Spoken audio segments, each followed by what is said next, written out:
If Errol Spence's next fight is Keith Thurman, he can't be trusted anymore. Full breakdown. That's the only fight out there for me, so yeah, I'm not fighting Thurman. So.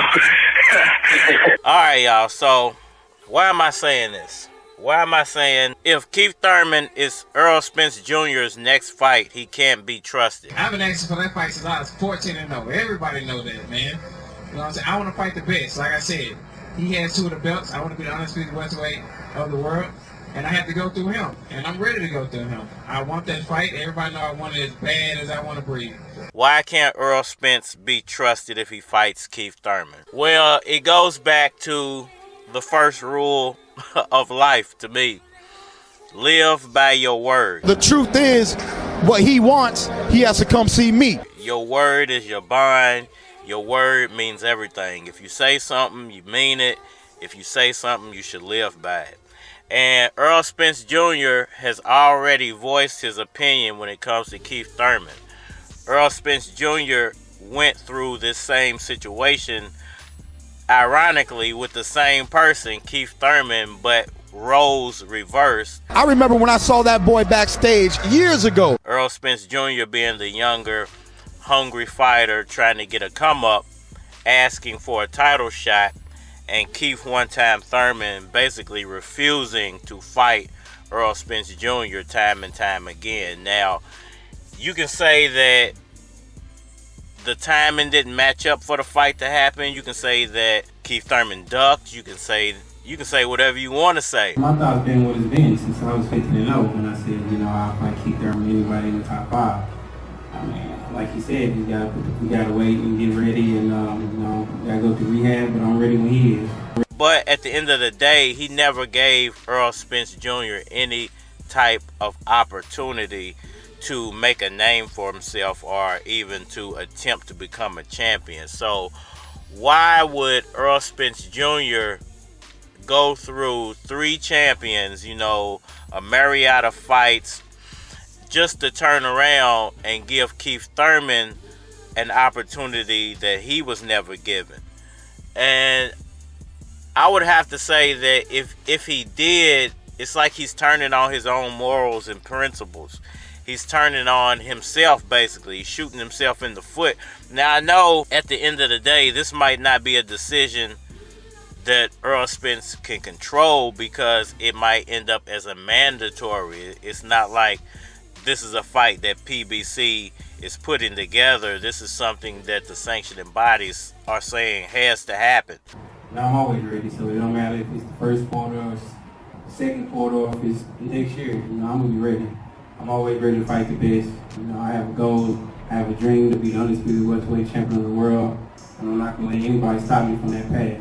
So at the end of the day, it may actually not even be up to Errol Spence to choose his next opponent, and it just might happen to be Keith Thurman, but he still has options. He has an option of dropping a title. He doesn't have to drop all 3. He can just drop that single title. Hey, I'll pick it back up later, but for now, I'm going to pursue a different path. You know, I'm going to take another path that's, you know, not the undisputed road. You know, that we might not get the undisputed fight at this point. You know, it's almost seeming like they're breaking up the whole situation to start trying to elevate some of these younger fighters up to champions, since they can't get Errol Spence and TERENCE Crawford to, you know, come to terms and the grips. They're starting to say, well, other guys deserve a shot, so we'll just start making situations to where fighters will either drop their title or they'll make the fights that we want them to make. So it's almost like a pressure situation, like, hey, if Spence doesn't do this, well, there's only 2 options. There's dropping the title or there's making the fight. So at the end of the day, we're going to get what we want, basically. At the end of the day, if he wants to move up, vacate the belts, I'll find a way to become champion at 147 once again. You know, my pride will dislike it, you know, because we want to compete with champions. We want to be the champion by beating the champ. But there's so many small little things like that, different politics that manifest here and there in the sport of boxing. So, you know, I definitely feel like Errol Spence can't be trusted if he takes that fight. Because if you say one thing and then do another, you know, who's gonna ride with you after that? Who's gonna still wanna be down with, you know, what you're saying, because you've already proven that you're not a man of your word. Being a man of your word should mean a lot. With Errol, you know, if it's not Bud, you know, why not Thurman? Especially in the world of boxing. Now, does that mean that Errol Spence should never give Keith Thurman a shot? No. Does that mean if he fights anybody else but Boots, then he's not being true to his word?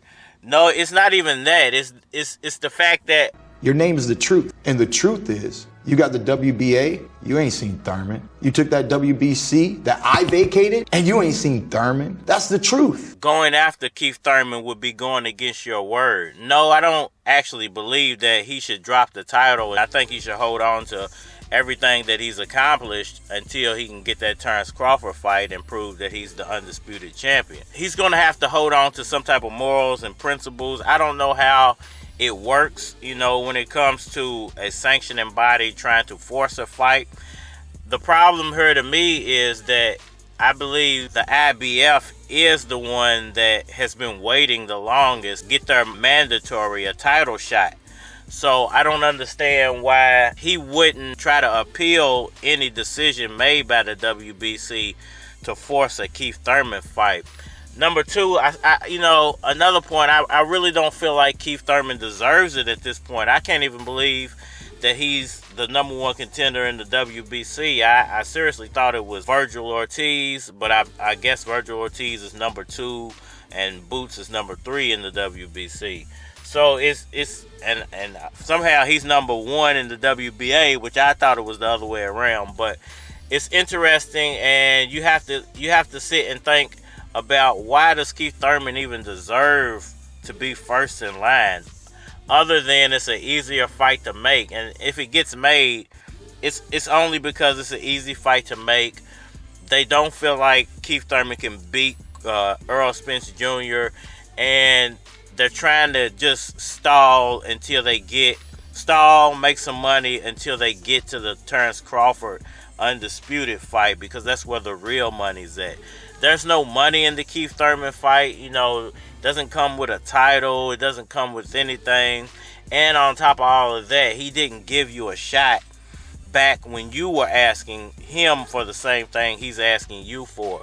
So as a man, as a boxer, living on principles and morals, to me, I don't think Errol Spence should give him a shot. And I think any decision that's made should most definitely be appealed by Errol Spence Jr.